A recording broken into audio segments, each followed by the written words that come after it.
For decades, the world followed rules set by the United States and its Western allies. But today, October 7, 2025, the global order is shifting. A new power bloc, BRICS, is rising, challenging the old system. The rise of Brazil, Russia, India, China, and South Africa, along with new partners, signals the end of unipolar dominance and the birth of a multipolar world. This shift affects everything: trade, diplomacy, and who gets to shape the future. BRICS isn't just a headline, it's a movement to build new systems and norms, not just follow the West. Many in the global South feel left behind by Western-led institutions like the IMF and World Bank. BRICS offers an alternative, a coalition of nations with shared experiences of colonialism and economic dependency, now demanding a leading role. The bloc's ambition is to redistribute global power from the North Atlantic to Asia, Africa, and South America. This is a gradual evolution, visible in trade, diplomacy, and the growing confidence of leaders from Beijing to Brasilia. Understanding BRICS is essential to understanding the 21st century. The old world is fading, a new one is taking shape, driven by nations representing nearly half the planet's population. The question is no longer if the world will change, but how and who will lead. The BRICS bloc is determined to be a primary author of this next chapter. BRICS began as an investment term coined by Goldman Sachs in 2001, describing Brazil, Russia, India, and China as future economic powerhouses. What started as a financial forecast soon became a political project. The leaders of these nations saw their shared underrepresentation in global institutions and began meeting informally in 2006. By 2009, the first official BRICS summit was held, aiming for a more just, multipolar world order. In 2010, South Africa joined, adding an African dimension and turning BRIC into BRICS. The group's purpose to counterbalance the G7 and push for reforms in global financial institutions. BRICS sought to deepen economic ties, boost trade outside the US dollar, and amplify their collective voice. They weren't anti-Western but pro-multipolar, seeking to renovate, not destroy, the global system.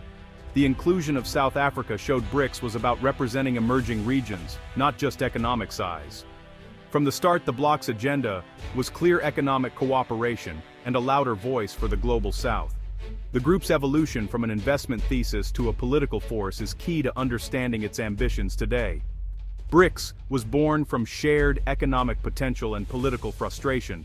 Now, it's a platform for emerging powers to shape the global agenda.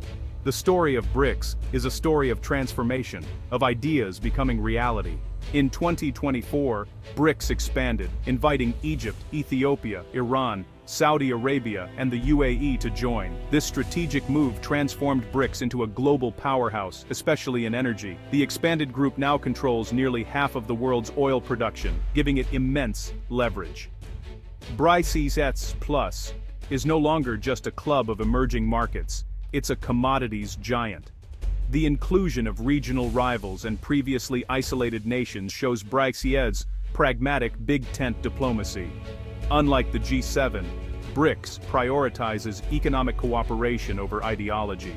The bloc now represents nearly half the world's population and a growing share of global GDP. At the 2024 Kazan summit, leaders pushed for trade in local currencies and a more just world order. The message: BRICS is growing, and its influence is accelerating. The world's balance of power is shifting fast. The numbers tell the story. BRICS has overtaken the G7 in global GDP, PPP, now commanding over 36% of the world's output. This economic clout translates into real influence over trade, supply chains, and commodity prices. China is the world's factory. India excels in services. Brazil leads in agriculture, and Russia and the Gulf states dominate energy. The expanded bloc is home to 3.6 billion people, 46% of humanity. This massive population is a huge market and a source of young talent. Unlike the aging G7 nations, BRICS' foreign currency reserves, led by China, give it financial firepower and independence from Western institutions. The new development bank funds infrastructure and development, reducing reliance on the IMF and World Bank. The bloc's economic weight is shifting the global center of gravity eastward and southward. BRICS is now a key player in setting trade rules and building new economic corridors. The G7's share of global influence is shrinking as BRICS rises. The numbers are clear. The world's economic future is increasingly multipolar. BRICS is at the heart of this transformation. BRICS' boldest ambition is to challenge the dominance of the US dollar. For decades, the dollar has been the world's reserve currency, giving the US immense power. BRICS nations see this as unfair and are pushing for de-dollarization, using local currencies in trade and finance. China and Saudi Arabia now settle oil trades in yuan. India and Russia use rupees and rubles. The new development bank lends in local currencies, building a new financial ecosystem. This reduces dependence on the dollar and shields members from US sanctions. The political motivation is clear: economic sovereignty and protection from unilateral pressure. Alternative payment systems like China's CIPS and Russia's SPFS are being developed. The goal isn't to replace the dollar overnight, but to gradually erode its dominance. US sanctions on Russia and Iran have accelerated this push. BRICS wants a financial system where no single country can dictate terms. The bloc's efforts are already reshaping global finance. De-dollarization is about control over trade, development, and destiny. The world's financial order is being rewritten, one transaction at a time. BRICS is leading the charge for a new era of economic independence. BRICS isn't just about economics, it's a new diplomatic model. The bloc's approach is rooted in non-interference, mutual respect, and pragmatism, not ideology. Members don't criticize each other's political systems, they focus on shared goals. This makes BRICS attractive to many in the global south, who are wary of Western conditionality. The bloc's response to conflicts like Ukraine is neutral, calling for peace, not sanctions. BRICS offers flexible, à la carte cooperation, not rigid alliances.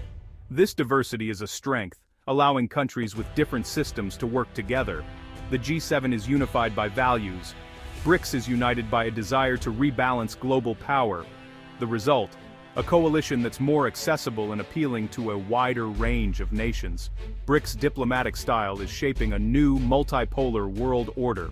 Geopolitics isn't just for diplomats, it affects ordinary people everywhere. For a business owner in Kenya, BRICS means new funding and trade opportunities beyond the West. Infrastructure deals, like China's projects in Africa, can bring real improvements: roads, jobs, electricity.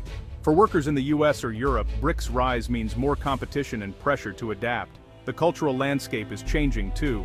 Bollywood, K-pop, and Chinese tech are challenging Western dominance. Students in Brazil now look to Beijing or New Delhi for innovation and collaboration. The world's economic and cultural center is shifting, broadening horizons and creating new challenges. The rise of BRICS is making the global economy more diverse and competitive. For some, it's opportunity. For others, it's disruption. Either way, the impact is real and growing. Experts are divided on BRICS' future. Some, like Joseph Nye, argue internal divisions will limit its power. Border disputes and rivalries, especially between China and India, are real obstacles. Others, like Vijay Prashad, see BRICS as the voice of the global south, united by a desire for autonomy. Financial analysts predict a new monetary order, with BRICS currencies playing a bigger role. The weaponization of the dollar has broken trust in the old system. Former US diplomats say Washington must adapt, cooperate where possible, compete where necessary. The era of American primacy is over. The challenge is managing the transition peacefully. BRICS' strength isn't perfect unity, but a shared rejection of unipolarity. The debate continues, but one thing is clear: the world is changing fast. We're at a turning point in history. The unipolar era is over. America is no longer the world's sole superpower. BRICS is now a major pole of influence, reshaping the global order. For the West, this means adapting to a world where others set the rules too.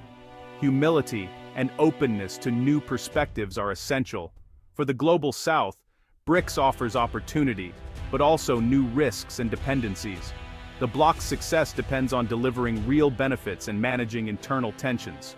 The real challenge isn't picking sides, but managing the transition constructively. A multipolar world can be chaotic, but also more balanced and dynamic. More voices at the table mean new solutions to global problems. The rise of BRICS is both a challenge and an opportunity. Our task is to shape this new world, together.